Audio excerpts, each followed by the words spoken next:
What's up, Shuvu teens? It's Pastor Matt. Yeah, it's a spatula. This week, our Torah portion is called Miketz. And something interesting happens to Joseph. He has an opportunity to take credit for something or to give God credit for something. You know, sometimes when a celebrity receives an award, even if they're not living life the way that we think that a godly person would, for some reason, they always end up thanking God.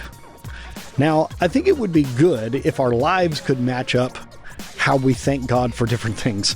And this is what happened with Joseph. You see, he interpreted some dreams for Pharaoh, the king of Egypt, and Pharaoh was so excited that he congratulated Joseph. But Joseph said, you know what? It wasn't really me. It is God that interprets the dreams through me.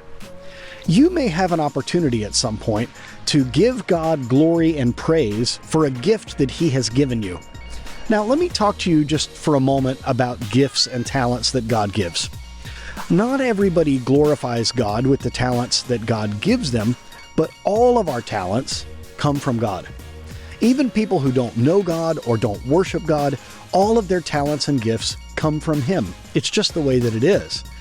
Now, what's interesting is, when we have a gift or a talent that comes from God, it doesn't mean that we don't have to work at it. This is something that I love to talk to people about. Just because God has given you a gift doesn't mean that you don't have to practice. He may have given you a gift of athleticism or a gift of creativity, maybe a gift of organization or administration, maybe a gift just to make people laugh. But whatever it is, if God gives you a gift and you're going to use it to help other people, you still have to practice it. You still have to get good at it. Joseph had been interpreting dreams really, his whole life, even long before he was in Egypt. In fact, it's one of the reasons that his brothers were so upset with him, is because he had these dreams that one day they would bow down to him. So you may have an opportunity someday when you are congratulated for a gift or talent that you have to give God glory or to keep all that glory for yourself.